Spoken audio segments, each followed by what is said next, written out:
UFC Fight Night Petr Yan versus Figueiredo is here, and I'm here to go through and predict all of these fights for you today. Break down who I think is going to win and how they win.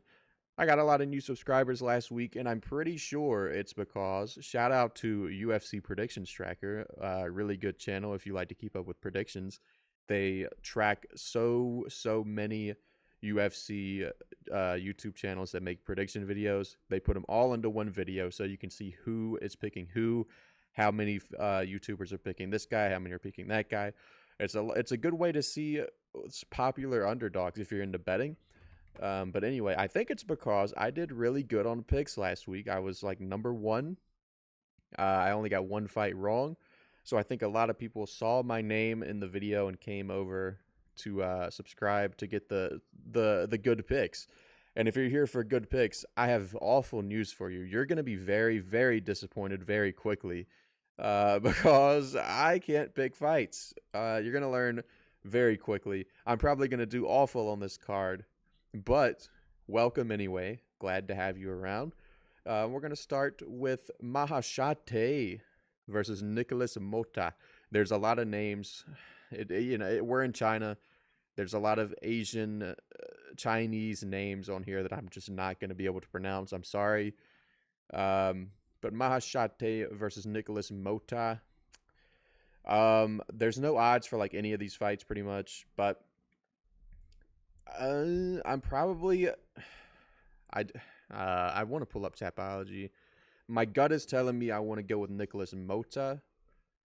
And he's an underdog. Plus 175 to minus 210. The thing is, right, Maheshate, he is not good. I don't think he's good. Split decision win over Gabriel Benitez. Yikes. KO'd by Vyacheslav Borshev. Lost to Rafa Garcia, but he KO'd Steve Garcia. Like, that's a pretty good win. Steve Garcia is no slouch, but that was 2 years ago. It's a different fighter at this point. My problem is Nikolas Motta, he is very powerful, but he can be KO'd. Jim Miller KO'd him. Someone else KO'd him. Manuel Torres KO'd him. He's powerful, but chin questions, I'm not sure about the chin. He kind of takes one to give one. You know what I mean? Maheshate, he's there to be hit, though. And I think if Nikolas Motta can hit Maheshate, I do believe that he can get him out of there. I think Maheshate, I just can't pick him. He's too open to get hit, and Motta hits really hard. He's very powerful, 5'9" at lightweight. He's got that Michael Chandler build. He's going to be explosive and powerful. Maheshate 6 foot lightweight. Man, I can just see Motta KOing him. I'm going to go Nikolas Motta round 2 KO over Maheshate. I'm just not high on Maheshate in general. So I got Motta as an underdog. We're going to start with an underdog. Xiao versus Quang. Now, this is a fight that actually has odds.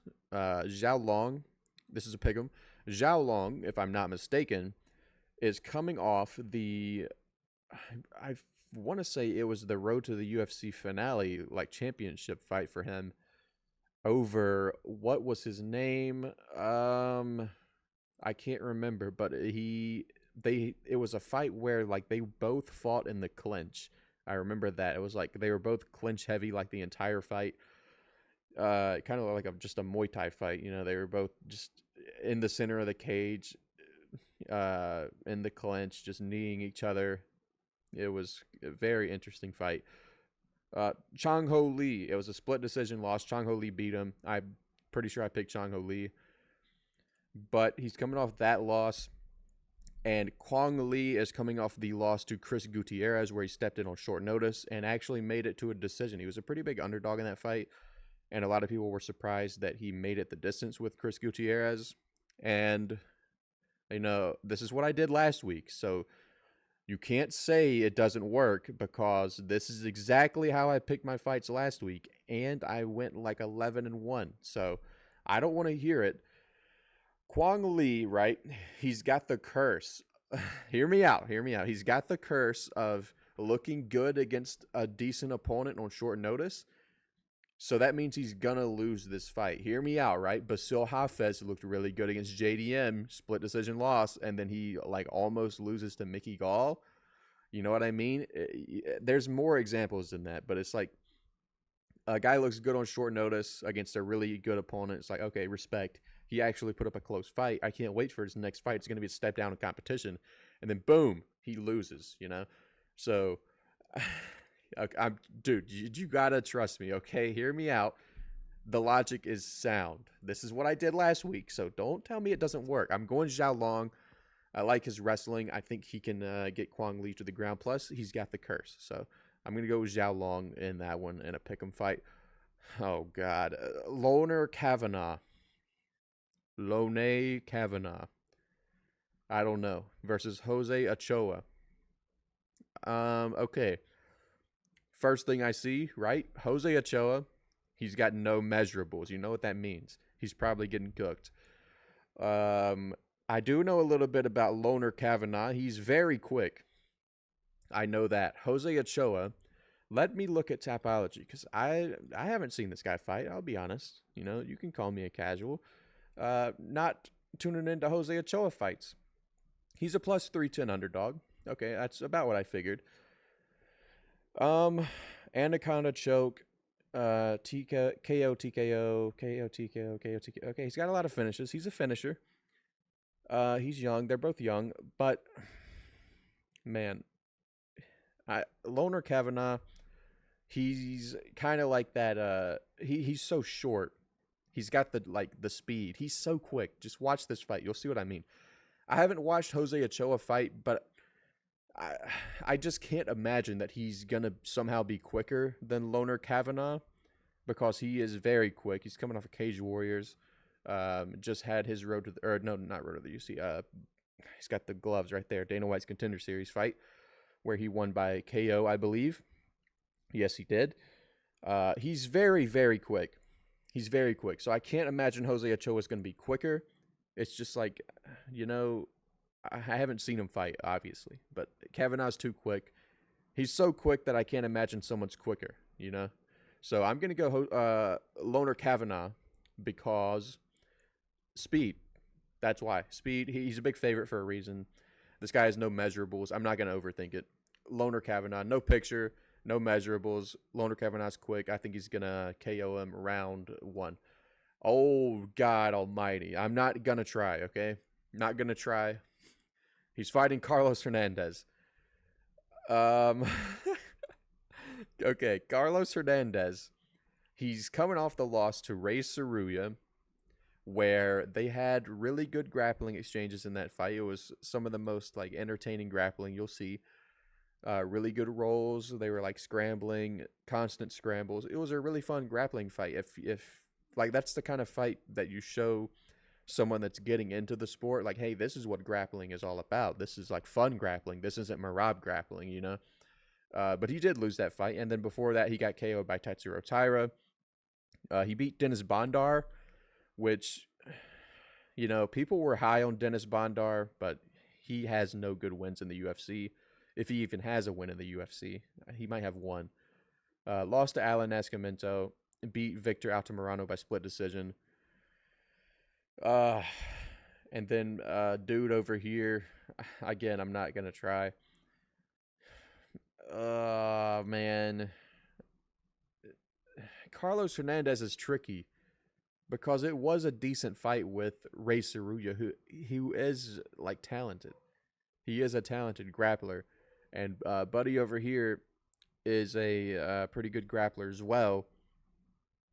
Oh, man. You know what? I like the grappling of Ray Saruya more than I like the grappling of Buddy over here. And I think if Carlos Hernandez can scramble and end up in good positions against a guy like Ray Saruya, then I think he can hold his own against Buddy over here. That's his name now, Buddy over here. Buddy over here, I don't think he's better than Ray Saruya. I think just based on what I've seen, If he can do it against Ray Saruya, I think he can do it against Buddy. So I'm going to go Carlos Hernandez, probably by decision in that one. Oh, Lord. Okay, I can't even click on this one. Ming versus Feng Xiaocan. Who just looks like they would win? I haven't watched any of these people. I'm not going to sit here and lie to you. You know what I mean? I'm not going to act like I'm the Ming expert. I've never seen her fight in my life. Just based on aura, this is what we're doing, by the way. Based on aura, I think Feng Xiaocan is going to win. She looks like a child. Ming looks like a child. I don't know how old she is, but she looks like a middle schooler. Feng Xiaocan has aura. Look, she's not smiling. She's very stern. Ming is smiling like a school photo. You know what I mean? So aura vibes are telling me Feng Xiaocan. I'm not even going to pull up Tapology. I can't be bothered. I'm going with Feng Xiaocan. She could be like a plus 1,000 underdog for all I know, but aura is telling me Feng Xiaocan is going to get that one done. I can't click on this one either. Okay. Kiru Sahota versus Donghun Choi.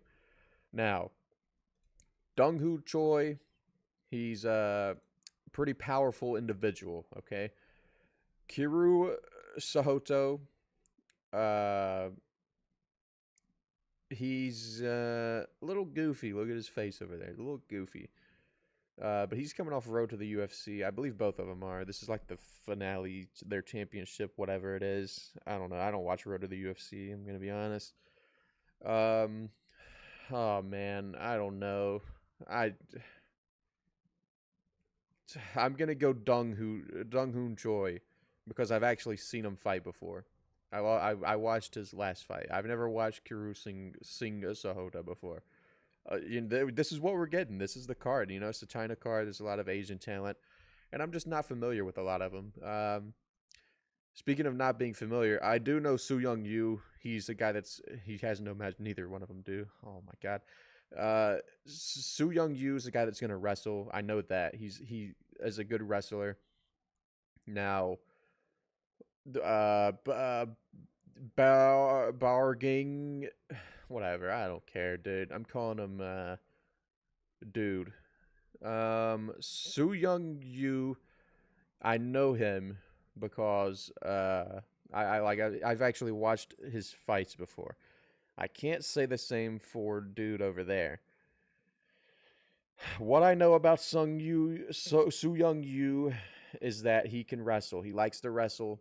He's very wrestle heavy. Does dude look like he would be easily taken down? I'm analyzing him. Oh man. Nah, he strikes me as a guy his takedown defense is going to hold up. I can just see it.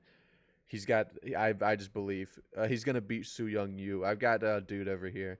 He's going to stuff all the takedowns and outstrike him on the feet. So I'm going with Buddy over here on the left. Now we're on the main card. This is what I'm talking about. Now we're getting to the names I am at least somewhat familiar with. Mingyang versus Ozzy Diaz. Now, Ozzy Diaz is coming from another organization. I can't remember. I want to say... I can't remember. But Zhang Mingyang is coming off the KO win over Brinson Ribeiro. He's very powerful striker. Ozzy Diaz is the guy that lost to...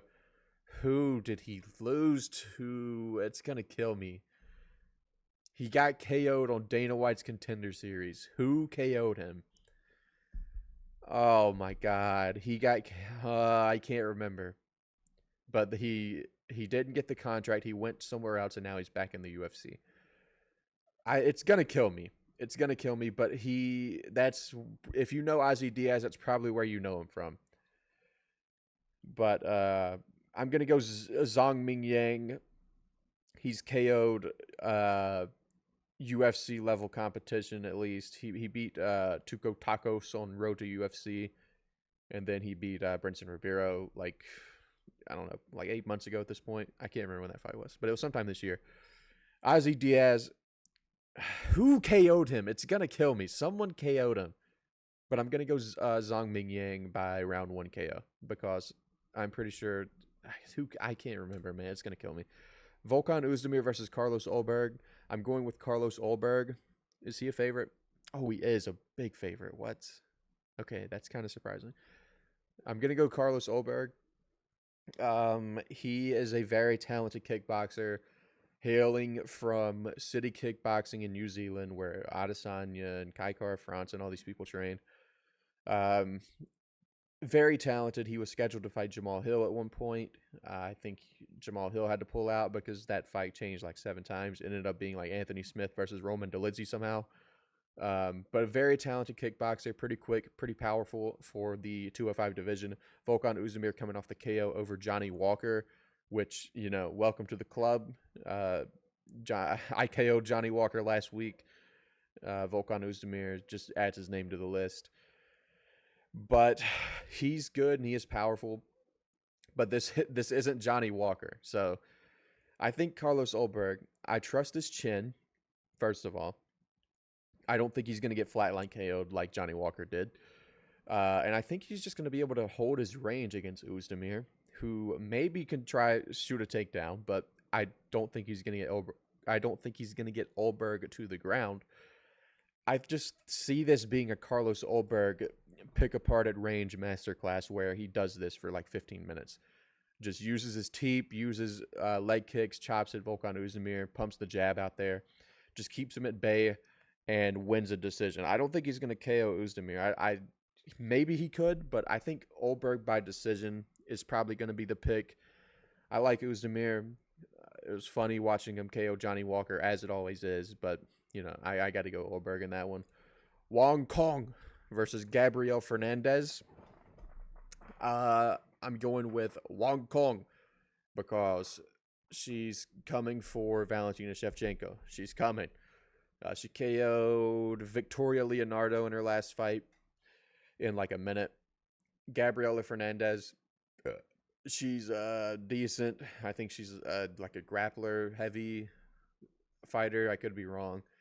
But I'm going to go Wang Cong by KO probably just because she's such a good striker. I believe she has a kickboxing heavy background. I think that's where she fought Shevchenko the first time. Just a really good striker, especially for the women's flyweight division. So I'm going to go Wang Cong by probably KO in round 1 again. I'm going to be honest. Song Kanan versus Muslim Salikov. Yeah, I'm going to go Muslim Salikov because Song Kanan, right? His last fight against Ricky Glenn was not, I mean, he won the fight clearly, but in that fight, Song Kanan looked just unbelievably slow. Like, I had to make sure that ESPN Plus wasn't like playing in like half speed because they were punching like they were underwater. Song Kanan, it looks like he's lost all speed. Muslim Salikov can be chinned, and Song Kanan is powerful. He did drop the mighty Ian Gary, so maybe he can put away Salikov, who has no chin at this point in his career. But I think Salikov is just too quick. Like, I can't realistically pick Song Kanan to win a fight after watching him move in slow motion against Ricky Glenn. And Muslim Salikov, he is entering Unk status, but he's still quick. He's much quicker than Song Kanan. So I'm probably going to go Salikov by decision over Song Kanan. Maybe Song Kanan catches him and KOs him. I think that's a possibility. I just hit my mic. I'll edit that out. But I'm going to go Muslim Salikov over Song Kanan just due to speed difference, I think. Yan Xiaonan versus Tabitha Ritchie in the co-main event. I think this is an easy one. I'm going with Yan Xiaonan.